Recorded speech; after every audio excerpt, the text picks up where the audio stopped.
Ვიტყობთ საუბარს ანალიტიკური ორგანიზაცია GeoCases თავმჯდომარესთან ვიქტორ ყიფიანთან. მადლობა ბატონო ვიქტორ, ჩვენთან ერთად ყოფნისთვის. ცხადია დღევანდელი დღე ჯერ კიდევ სავსეა იმ ენერგეტიკით და გაყვება დღეების განმავლობაში, რომელიც უფევდა ევროპის მოედანზე. თავისთავად ცხადია, რომ დღევანდელი დღის მნიშვნელოვანი ფონია ასევე 9 მაისი, როგორც მეორე მსოფლიო ომში, ფაშიზმის დამარცხების დღე და ამავე დროს ქართული ხალხის მიერ გაღებული უზარმაზარი მსხვერპლის სახსოვარი. თუმცა ჩვენ მოგიწვიეთ პირველ რიგში იმაზე სასაუბროთ, რომ საქართველოში მიმდინარე მოვლენები მათ შორის უფრო ფართო კონტექსტში დავინახოთ ევროკავშირის, ამერიკის შეერთებული შტატების, რუსეთის პოზიციონირების გათვალისწინებით, წითელ მოედანზე შეკრებილი საზოგადოებაც ამის გარკვეული ვერ ვიტყოდი, რომ სარკისებრი არ ეკლა, ხო, მაგალითად იქ იყო ფაშინიანი, მაგრამ სომხეთის ჯარის ნაწილი არ მონაწილეობდა აღლუმში. ამავე დროს არ იყო ალიევი, თუმცა აზერბაიჯანული დანაყოფი იყო. თავად ალიევთან მიმართებაშიც საინტერესო ვითარება განვითარდა. რამდენიმე დღით ადრე ჯერ მატვიენკო გააგზავნა პუტინმა სპეციალურად ალიევის მოსათაფლად და მერე კიდევ უფრო დიდი მომთაფლელი პატრიარქი კირილი იყო ჩასული ბაქოში და რუსეთის ეკლესიის მთავარი ორდენი გადაცა ილჰამ ალიევს, რამენაირად იქნებ დაეთანხმებინათ წითელ მოედანზე მოსკოვის ჩასასვლელად ალიევმა უარი თქვა და თქვა ძალიან კონკრეტული მიზეზის გამო ერთი თვე შესრულდა ეგრეთ წოდებული ავიაკატასტროფის გამო სინამდვილეში რუსების მიერ ჩამოგდებული აზერბაიჯანული სამოქალაქო თვითმფრინავის გამო და ალიევი ელოდება ბოდიშს და ელოდება დამნაშავეების დასჯას და ეს არც აპატია პუტინს და პუტინსაც შესაბამისად შეუთვალა და განცხადებას გაკეთდა, რომ აზერბაიჯანი ელის შესაბამის ზომებს. ანუ ჩვენ გვაქვს მოცემულობა, როდესაც ჩვენს რეგიონში თუ კი ვინმე მართლა დამოუკიდებელ თამაშს თამაშობს და სუვერენულობის ასე თქვათ ასხივებს სიგნალს ეს ნამდვილად არ არის საქართველოს, აზერბაიჯანი განსაკუთრებით, სომხეთიც გარკვეულ თამაშია. ჩვენ სად ვართ ამ სიტუაციაში? მოდით ჩვენ ასეთი დაშვება გავაკეთოთ, რომ ის სხვადასხვა ელემენტები, რაც თქვენ ახლა ჩამოთვალეთ და შეიძლება ჩვენ ამ ჩამონათვალში უფრო შორს წავიდეთ. დაშვება ესეთი არის რა, რომ დიდი სახელმწიფოები ემზადებიან ახალი გადანაწილებისათვის გავლენათა სფეროების მიხედვით. ჩვენ ამის ინდიკატორები შეიძლება დღეს რამდენიმე ჩამოთვალოთ, თქვათ, აი უკრაინა როგორც იქნა აღწევს იმ შეთანხმებას მინერალებთან დაკავშირებით. ჩვენ შეიძლება ვივარაუდოთ, რომ გარკვეული საუბარი სპეციფიკური შედგა ჩინეთის ლიდერსა და პუტინს შორის, იმიტომ რომ პუტინის გამოსვლა დღეს ზოგიერთისთვის დამაბნეველი იყო, უფრო კაც რიტორიკას ელოდებოდნენ და შედარებით უფრო რბილი რიტორიკა იყო. ახლა თითქოს და სად პუტინი და სად რბილი რიტორიკა, მაგრამ გაჩნდა ასეთი ვარაუდი, რომ ხომ არ მზადდება რუსეთში საზოგადოებრივი აზრი, რომ ეს ომი წავიდეს ფინალისკენ. ეხლა ჩვენ რა თქმა უნდა დაშვებებზე ვსაუბრობთ ბატონ გიორგი, იმიტომ რომ შეიძლება ეს ომი გაგრძელდეს კიდევ და საკმაო ხანი, მაგრამ ეს მეორე ვარიანტიც, რაც ჩვენ ახლა აღვნიშნეთ, რა თქმა უნდა, საფუძვლოს მოკლებული არ არის, ვინაიდან ჩვენ ვხედავთ ალბათ ჩვენ ერთის უნდა ვთქვათ, რახან ვსაუბრობთ ღიად, ობიექტურად და ვსაუბრობთ იმისათვის, რომ სიმართლეს თვალებში შევხედოთ. ამ პროცესებს გარკვეულწილად თვითონ ტრამპის ფიგურამ შეუწყო ხელი, რომელმაც ეს არაორდინალური ხელწერა შეიტანა და ხანდახან ფიქრობ, იცით, ორდინალურობა სჯობს და ჩვეულებრივი პროცესების გაგრძელება თუ არაორდინალურობა და რაღაც ეს ვთქვათ ფინალისკენ წასვლა. მოკლედ რო ვთქვათ, ახლა მე რო ძალიან დიდ მონოლოგში არ გადავიდე, აი ეს ყველაფერი რაც მე ვთქვი და თქვენ შესავალში აღნიშნეთ, ალბათ ერთგვარი მზადება არის, რომ ახალი გამყოფი ზოლი, რომელიც გაივლება ამა თუ იმ კონტექსტში, თქვათ, უკრაინის ომის დასრულების კონტექსტში და შეიძლება სხვა ელემენტების რა, თქვათ, ახლა ნაგლეჯი ტერიტორიების ქვეყნებზე ცოტა რთული სათქმელი არის, მაგრამ ვის საით დარჩება?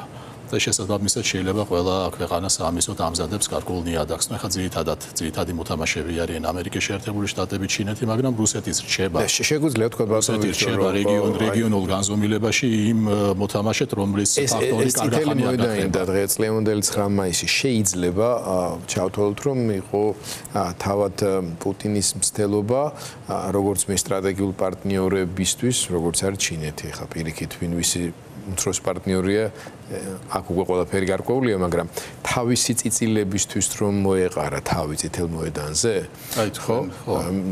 და ვიდეო ვრცელდებოდა სხვა შორის საინტერესო, რამდენიმე რუსი მოქალაქე არ ვიცით ვინ, როგორ რეაგირებდნენ იმაზე, რომ იქ ქართველები არ იყვნენ წარმოდგენილები, ასე ვთქვათ. თუმცა მართლა ძალიან უცნაური კი არა და რა დავარქვა ამას. ძალიან რთული სანახავი იქნებოდა ერთსა და იმავე ტრიბუნაზე სახელმწიფოების პირველი პირებისთვის განკუთვნილ ლოჟაში. აფხაზეთის ცხინვალის სეპარატისტ პრეზიდენტებთან ერთად საქართველოს ვინმე წარმომადგენელი მაინც რომ ჯდარიყო, აღარაფერს ვამბობ იმ ახრა ავიცბაზე, რომელიც პუტინის უკან იყო პირდაპირ გამოჭიმული, როგორც ნახეთ გამოსახულებაში. თქვენ როდესაც შესავალი გააკეთეთ, თქვენ გარკვეულწილად ჩემი პასუხიც აიყვანეთ სწორედ იმ მიმართულებით და ეს ტერმინოლოგია წიწილების თავმოყრის, ახლა შეიძლება ჩვენ ზედმეტად ახლა დიპლომატიური კორექტულობა ამით ვერ შევინარჩუნოთ, მაგრამ რეალურად კიდევ ერთხელ ვიმეორებთ, ხდება ალბათ ნიადაგი შემზადება, იმიტომ რომ დაუსრულებელი არაფერი არის და ეს კონფლიქტიც უნდა დასრულდეს და ეს კონფლიქტი, რომელიც არ არის უბრალოდ კონფლიქტი და ეს არც ომი არის. არის ომი და ომი, მაგრამ არის სისტემა შემქმნელი ომების კატეგორია. აი უკრაინაში რაც ხდება, ეს არის სისტემა შემქმნელი ომი, რომელმაც საბოლოო ჯამში უნდა დაასრულოს პოსტცივი ომის წესრიგი, რომელიც უვარგისად იქცა და უნდა წარმოქმნას რაღაც ახალი. ეხლა ამ კონტურებზე დღეს ბევრჯობა მიდის, მაგრამ ფაქტი არის, რომ ალბათ ეს ძირითადად გადავა დიდ სახელმწიფოებს შორის გავლენათა სფეროების გადანაწილებაზე, იმიტომ რომ მოლოდინი რო ეხლა ჰარმონია დამყარდება და სული სინერგია, ეს რა თქმა უნდა ძალიან ფუჭი მოლოდინი არის. და რეგიონალურ დონეზე პასუხისმგებლობების აღებაზე? თავისთავად ცხადია, იმიტომ რომ ეხლა ჩვენ ყველაფერთან ერთად, ეხლა თქვენ აზერბაიჯანი ახსენეთ.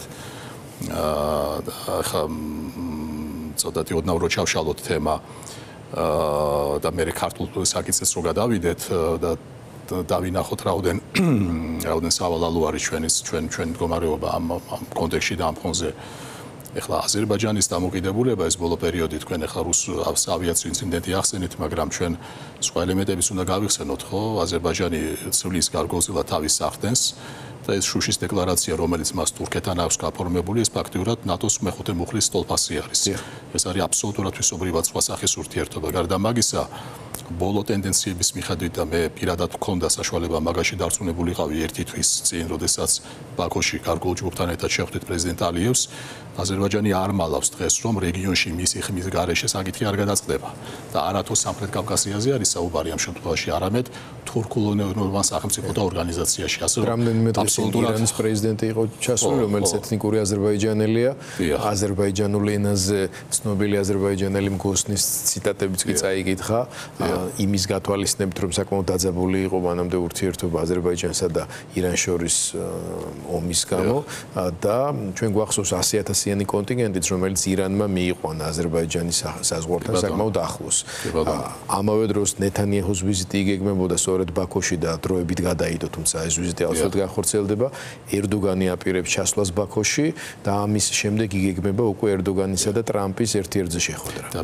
აბსოლუტურად სწორი ანოტაცია მოახდინეთ, სწორი მინიშნებებით და მე აზერბაიჯანს როდესაც შევეხედა, ეს მარტო აზერბაიჯანს არ ეხება, იქ ერთი-ორი პრეზიდენტი იმყოფებოდა, კიდე თქვა ყაზახეთის პრეზიდენტის სახით, როდესაც აი ამ სივრცეში განსაკუთრებით წამოვიდა ახალი კატეგორია, ეგრეთ წოდებული საშუალო ზონის სახელმწიფოების.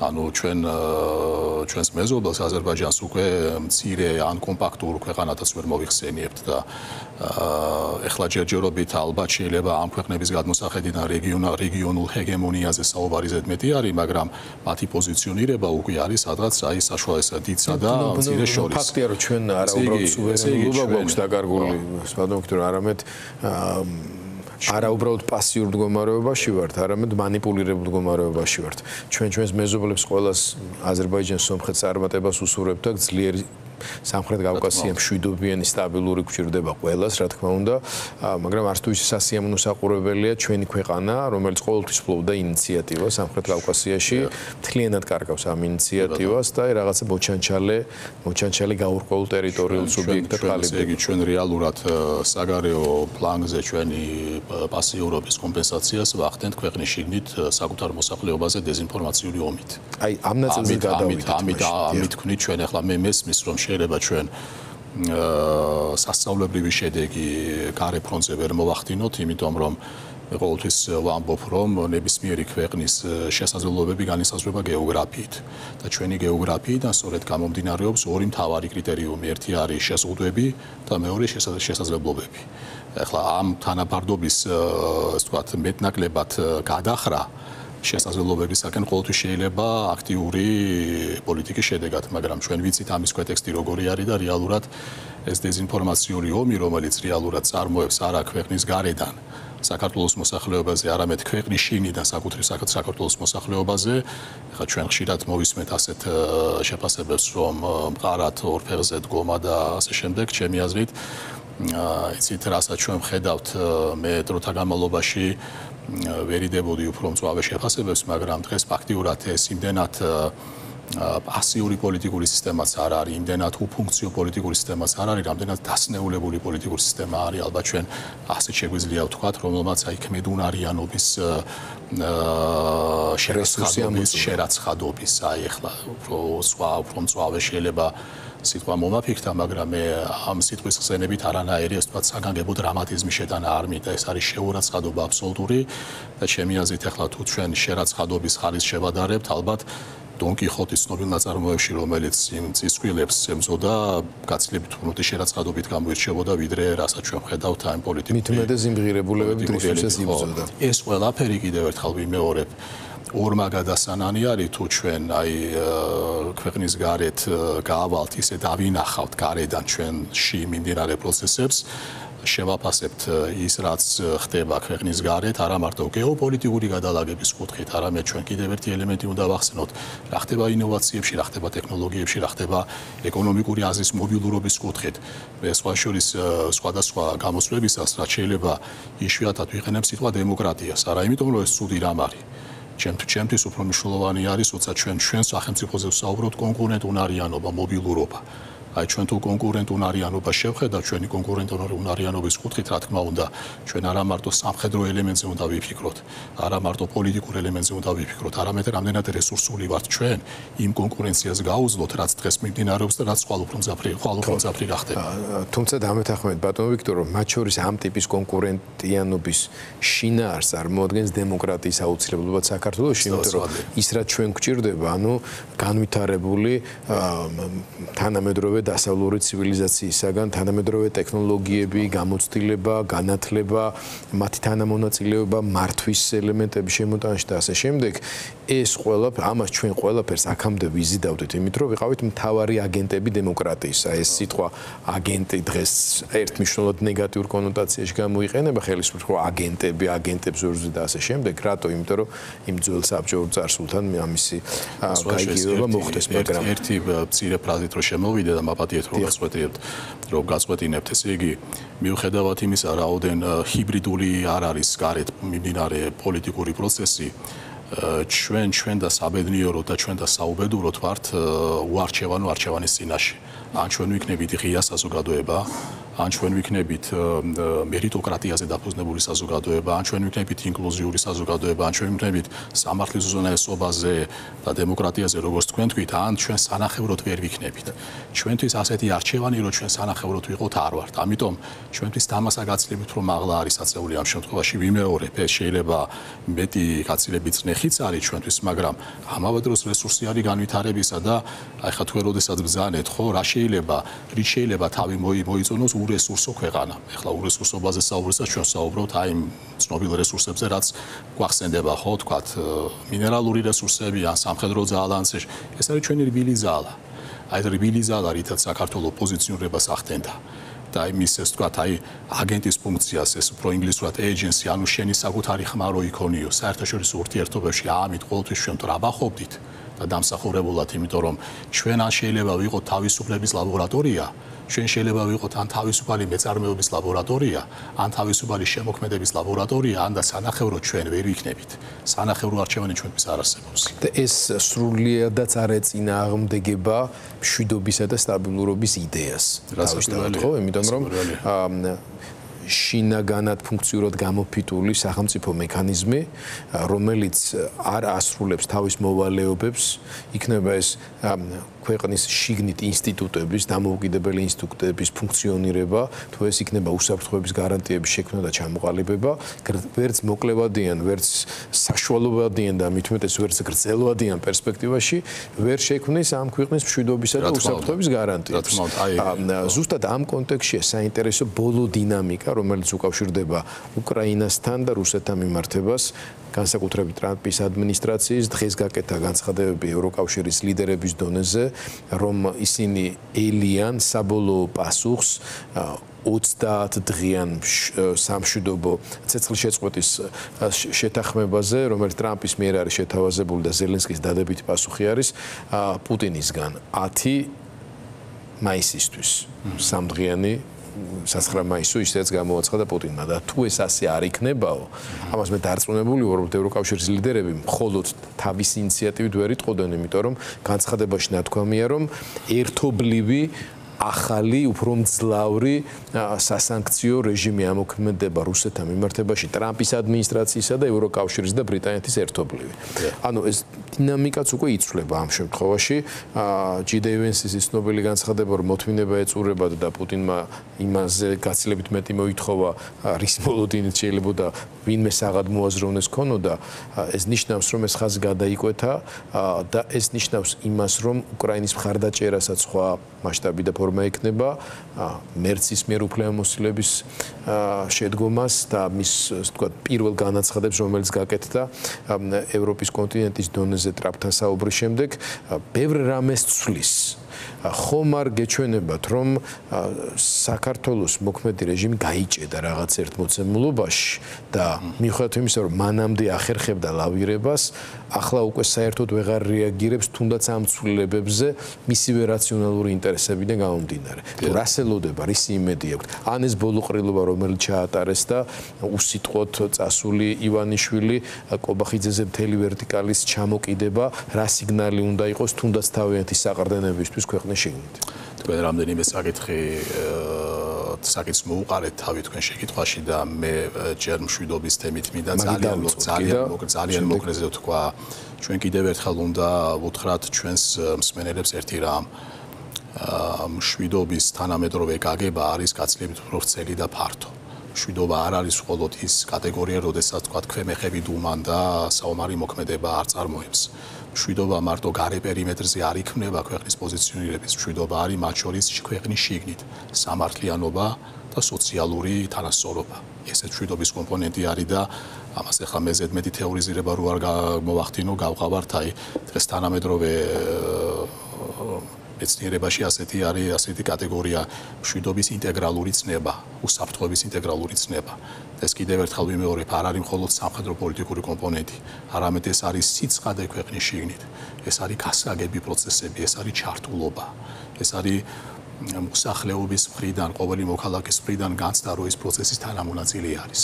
და არა გარიყული არის განზე და შესაბამისად ჩვენ ალბათ არც თუ რიტორიკული ან დიდაქტიკური შეკითხვა შეიძლება დავსვათ ეს რაც რისი მოწმენი ჩვენ ვართ ქვეყნის შიგნით ეს ალბათ მშვიდობის კატეგორიას ვერ გაუთანაბრდება ვინაიდან მორგავს გონება ზღვარს გადასული არის ემოციები მღელვარება ის დუღილი მღელვარებისა რაც არის ამას ჩვენ მშვიდობას და დამშვიდობას ვერ ვუწოდებთ ამიტომ რაუდენ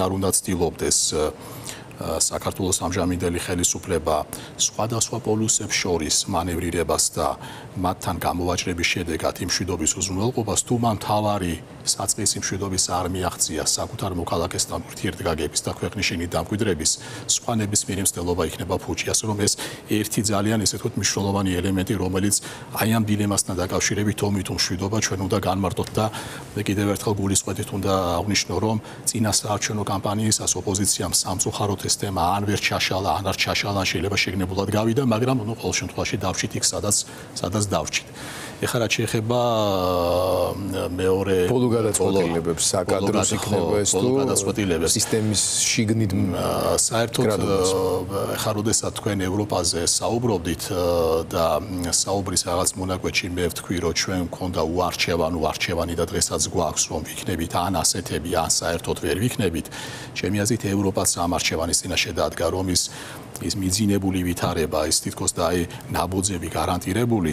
ეხლა მე ხშირად ვამბობ, რომ თუ ჩვენ რაიმეში უნდა ვუმადლოთ თეთრი სახლის ამჟამინდელ ადმინისტრაციას, ის რომ მან ეს თქვათ ეს აზრის მობილურობა შექმნა.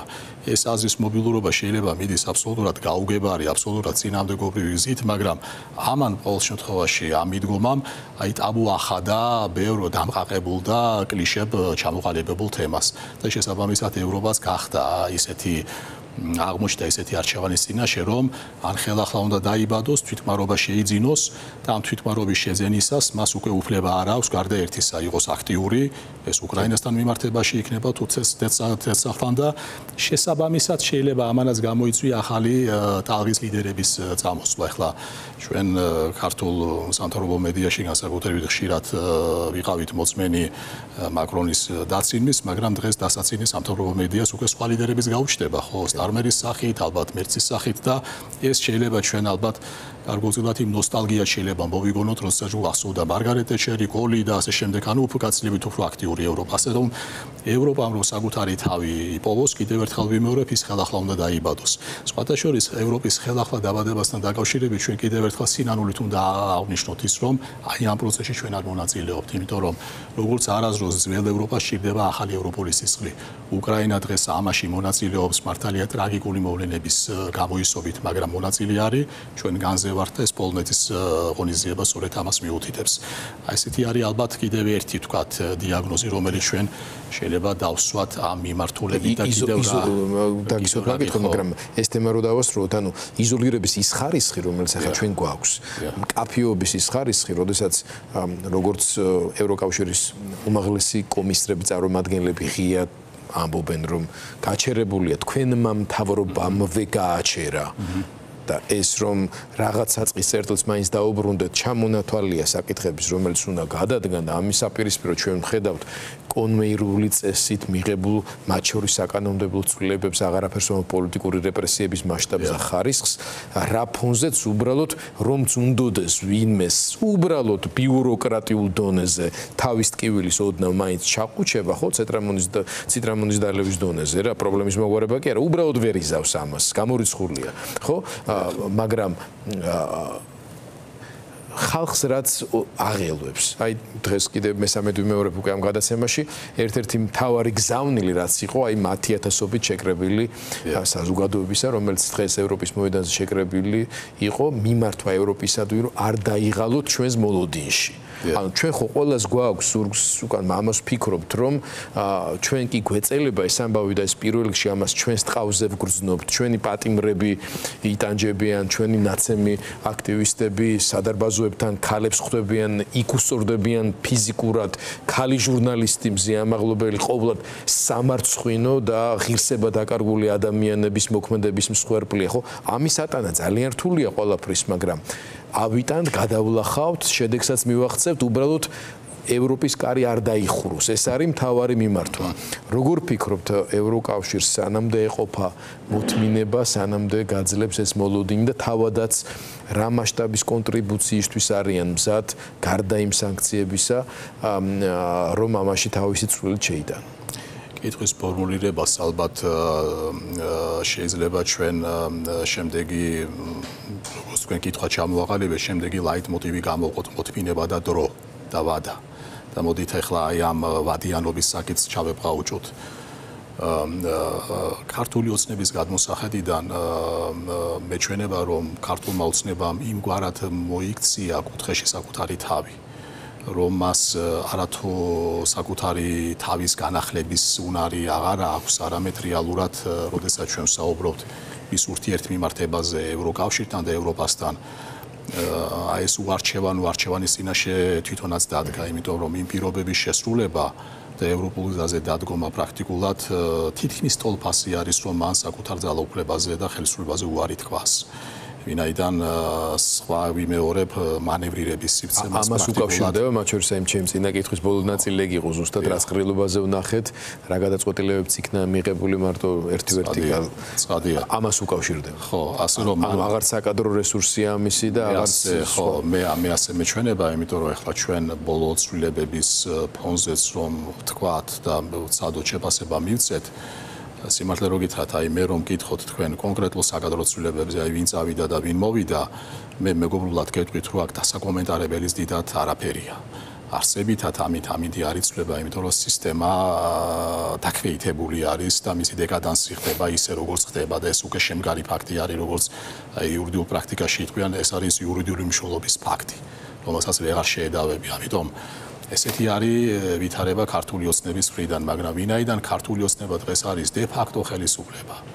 აი აქ არის უკვე ჩვენთვის სხვა დილემა, რომ ქართული ოცნება კი მზად იქნება ეს ვითარება აგოროს და გადააგოროს მაქსიმალურად აბურთაოს რამდენი ხანიც კი მას რესურსი ეყოფა, მათ შორის აი მანიპულაციებისა და რაღაც თქვათ ეს ვიზუალური იმიჯების შექმნის სახით, მაგრამ აი ეს კითხვა, რომელიც მე დავსვი ერთ-ერთ მონაკვეთში, რომ ჩვენ ქვეყანას კონკურენტუნარიანობის კუთხით ჩვენ რამდენად განუსაზღვრელი ვადა გვაქვს, რომ ამ მანიპულაციებს ვუყუროთ და ჩვენს მოთმინებით დაველოდოთ აი ამ რესურსის, ამ მანიპულაციური რესურსის ამოწყობას. ამიტომ აი ჩემი აზრით ამაზე გადისწრეს განტოლება და ამაზე გადისწრეთ ამასა, რომ ჩვენ კი შეიძლება კრიტიკულად მნიშვნელოვან დროს ვკარგავთ. ხო, ჩვენ შეიძლება ქვეყნის რაღაც მომენტში ეს მანკიერი სისტემა დავამარცხოთ, მაგრამ ამ მარცხის შემდეგ მოვიხედოთ და ვთქვათ, რომ ქვეყანა იმდენად დასუსტებული არის, რომ მას არ აქვს უკვე უნარი დაეწიოს ცივილიზაციური განვითარების მატარებელს. ეს არის ალბათ ყველაზე მთავარი კითხვა, რომელიც ჩვენ თავს უნდა დაუსვათ და აქედან გამომდინარე ალბათ ამ კითხვას უკავშირდება უფრო მეტად კრიტიკული კითხვა, კიდევ რა უნდა ვიღონოთ, საიმისოთ, რომ ჩვენ ფინალში გასვლა დავაჩქაროთ. შევხვდეთ კიდევ ერთმანეთს უახლოეს პერიოდში იმაზე უფრო დეტალურად სასაუბროთ, კიდევ რა უნდა ვიღონოთ.